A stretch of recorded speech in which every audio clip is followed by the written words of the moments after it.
Once again, Namaste. My name is Advocate Pranay Bhagat, founder of Technolegal Advisor. हमारी team cyber law और IPR से related consultancy services देती है company, startup, entrepreneur और freelancer को। हमारा निरंतर प्रयास रहता है कि आने वाली नई साइबर टेक्नोलॉजी से जुड़े लीगल चैलेंजेस को रिसर्च करना। हम साइबर स्पेस में हो रहे फ्रॉडुलेंट एक्टिविटीज से कैसे बचा जाए, उससे कंटेंट क्रिएट करते हैं और अपनी वेबसाइट, यूट्यूब चैनल और सोशल मीडिया पर अपलोड करते हैं। तो शुरू करते हैं आज के टॉपिक से।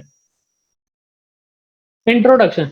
जैसे जैसे इंटरनेट की ग्रोथ हुई और उसे गवर्नमेंट ऑफ इंडिया ने अपने डिजिटल इंडिया मिशन से सपोर्ट किया और सोशल मीडिया के यूजर्स बढ़ने लगे। पिछला एक साल जैसे हमारा पेंडेमिक में निकला है, तो सोशल मीडिया के अलावा हमारे पास और कोई ऑप्शन ही नहीं था लोगों से कनेक्टिविटी बनाए रखने का। तो हमने वही लोगों के साथ कम्युनिकेट किया, व्यू शेयर की, अपने इंफॉर्मेशन गैदर की। एक डाटा के अनुसार ये पता चला कि व्हाट्सएप के 53 करोड़ इंडियन यूजर्स हैं, यूट्यूब के 44.8 करोड़, फेसबुक के 41 करोड़, इंस्टाग्राम के 21 करोड़, ट्विटर के 1.75 करोड़। इन फिगर्स को देखकर यह लगता है कि सोशल मीडिया हमारी लाइफ का कितना बड़ा पार्ट बन चुका है। इसके बिना तो हम लाइफ ही इमेजिन नहीं कर पा रहे हैं। सोशल मीडिया को आजकल हम लाइफ के हर पार्ट में यूज कर रहे हैं। जैसे पहले कॉमन मैन सोचता था कि मैं मेरी प्रॉब्लम किससे कहूँ, कहाँ जाके कहूँ ताकि मुझे सॉल्यूशन मिल पाए। आजकल वो अपनी प्रॉब्लम सोशल मीडिया पर डाल देता है और उसे ज्यादातर सॉल्यूशन भी मिल जाता है। लोग अपने साथ हुए इनजस्टिस और इनइक्वालिटी के अगेंस्ट वॉइस भी रेज कर रहे हैं। यहाँ पर पॉलिटिशियंस अपनी इमेज बिल्ड करने के लिए कैंपेन भी चला रहे हैं। इन्फ्लुएंसर्स अपनी बात बिलियंस लोगों तक पहुंचाने के लिए सोशल मीडिया का यूज कर रहे हैं। बिजनेसेस अपने ब्रांड को प्रमोट कर रहे हैं ऑनलाइन, कस्टमर्स को अट्रैक्ट कर रहे हैं और कंज्यूमर्स के पास भी एक ऑप्शन है कि वो अपनी कंप्लेंट सोशल मीडिया पर अपलोड कर दे। लेकिन जैसे हर सिक्के के दो पहलू होते हैं, वैसा ही सोशल मीडिया के साथ है। एक काफी अच्छा पर उसमें कई खराब चीजें भी हैं, जैसे प्राइवेसी इश्यूज, इंफॉर्मेशन ओवरलोडेड है और इंटरनेट फ्रॉड्स। हालांकि कई सोशल नेटवर्किंग साइट्स ने अपनी प्राइवेसी सेटिंग्स को अपग्रेड भी किया है, लेकिन हम फिर भी कई केसेस देखते हैं प्राइवेसी ब्रीच के, डाटा लीकेज के। जैसे जैसे इंटरनेट का इवोल्यूशन हुआ, वैसे ही उसके यूजेस बढ़ने लगे और उसके साथ लीगल इश्यूज भी आने लगे। वर्ल्ड वाइड कंट्रीज काफी स्ट्रगल कर रही है कि इसे कैसे रेगुलेट किया जाए, क्योंकि उन्हें इलेक्ट्रॉनिक कम्युनिकेशन एंड कॉमर्स को फैसिलिटेट भी करना है और अपने लॉ एंड ऑर्डर को मेंटेन भी करना है। तो इन सारी चीजों को देखकर इंडिया ने अपना first cyber law, the information technology act 2000 में पास किया और 2008 में इसे रिवाइज भी किया। और इसे सपोर्ट करने के लिए 2011 में इंटरमीडियरी गाइडलाइंस भी पास की, जो कि इसका नाम रखा गया IT intermediary guidelines rules 2011। Information technology act 2000 में सेफ हार्बर एक सेक्शन 79 में डिस्क्राइब किया गया है, जो कि इंटरमीडियरीज को एक प्रोटेक्शन देता है। इस सेक्शन में यह है कि अगर कोई भी यूजर इनके पोर्टल पर ऑब्जेक्शनेबल कंटेंट अपलोड करता है, तो उससे ये लीगली लाइबल होने से बच सकते हैं। लेकिन ये सेक्शन तभी अवेल कर पाएंगे जब ये सेंट्रल गवर्नमेंट द्वारा बनाए गए ड्यू डिलिजेंस रूल्स को फॉलो करेंगे। इंटरमीडियरीज को कुछ और रिक्वायरमेंट भी बोली गई करने को, कि जैसे उन्हें अपने रूल्स एंड रेगुलेशन अपनी वेबसाइट पर अपलोड करने हैं, प्राइवेसी पॉलिसीज बनानी है और उन्हें एक एग्रीमेंट पर यूजर्स का एक्सेप्टेंस भी लेनी है। जैसे आप सबको ध्यान होगा कि हम किसी भी सोशल मीडिया पर अकाउंट बनाते हैं तो हम आई एक्सेप्ट पर क्लिक करते हैं, तो उसमें काफी सारी बातें लिखी होती है। तो उनमें से सबसे इंपॉर्टेंट बात यह लिखी होती है कि आप इस पोर्टल पर कोई भी ऑब्जेक्शनेबल कंटेंट अपलोड नहीं करेंगे। और इंटरमीडियरीज को यह भी कहा कि अगर कोई ऑब्जेक्शनेबल कंटेंट आपके नॉलेज में आता है तो आपको उसे हटाना होगा।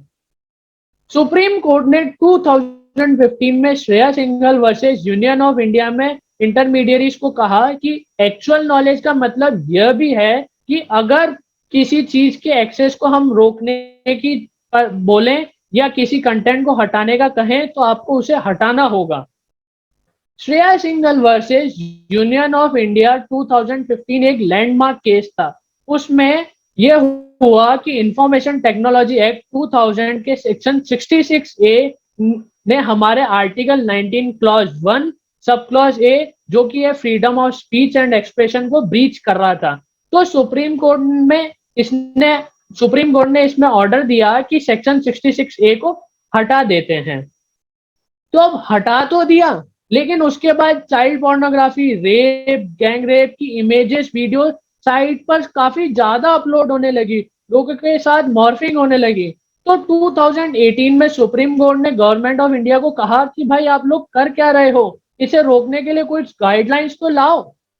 तो गवर्नमेंट ऑफ इंडिया ने अपनी राज्यसभा से एक एडहॉक कमेटी बनाई और उन्होंने काफी स्टडीज करने के बाद 2000 में इसके सर्वे सबमिट किया और उसमें रूल्स बनाए गए जिसका नाम था intermediate guidelines and digital media ethics code rules 2021।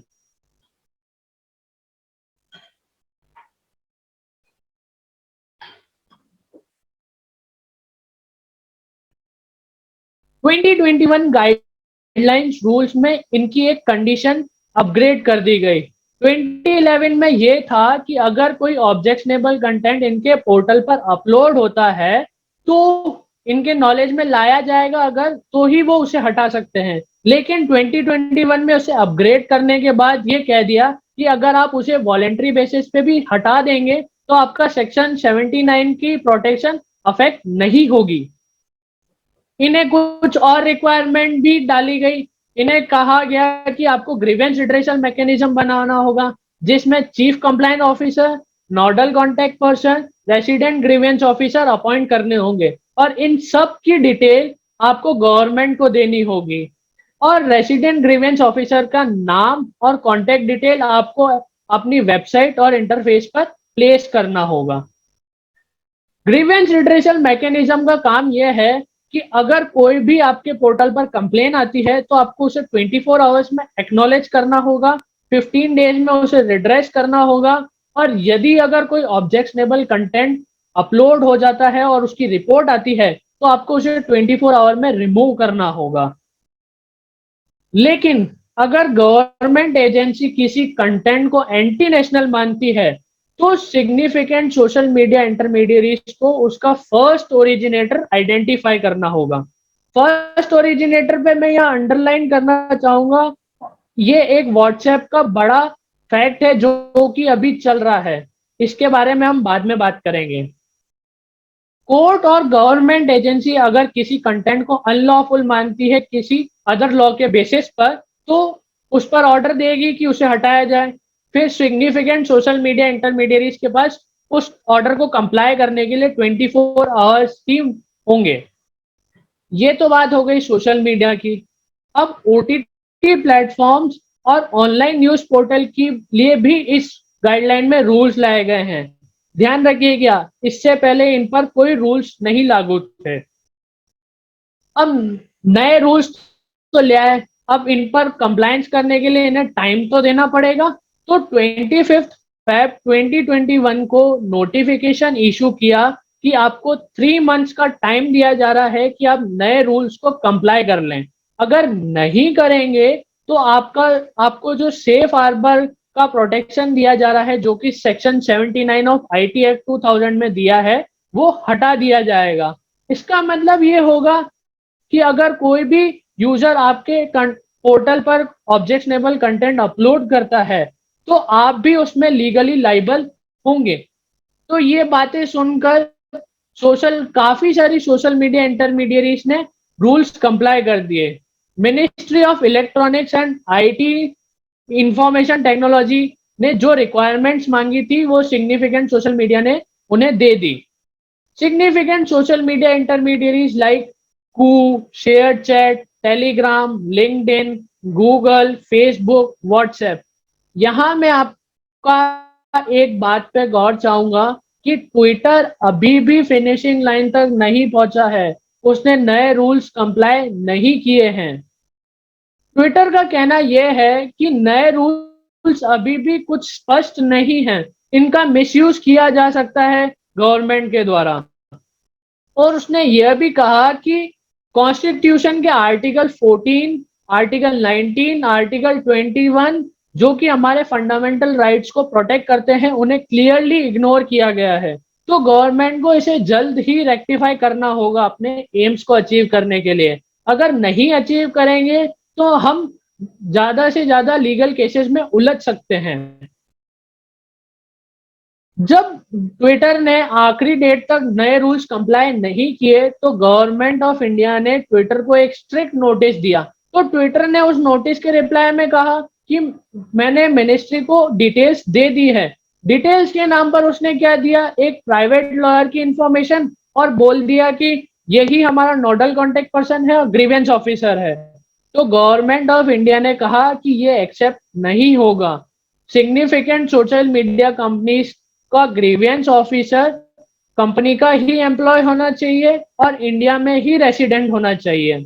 और ट्विटर ने अभी तक चीफ कंप्लायंस ऑफिसर की डिटेल भी मिनिस्ट्री को नहीं दी है।